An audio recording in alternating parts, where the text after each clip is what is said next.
I wonder if what we need now are multiple community organizers in different ways, right? Because like part of your framework is looking at community through the heart and, through profit and all of these different things. Profit not to be misconstrued with money. I love that Right. part. That has an impact, but I wonder if now we need more because there is more complexity, right, to the way that we're relating to one another as humans. Mm-hmm.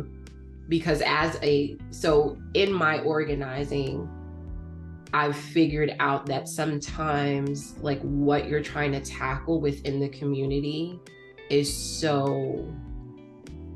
it can feel so insurmountable that it feels very lonely, you being the only one Mm-hmm. kind of, pulling all the things together, right?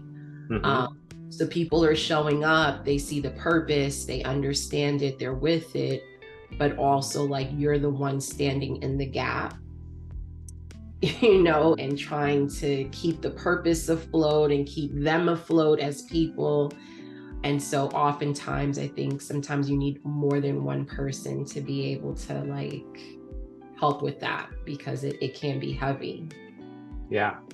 Boy, is it heavy.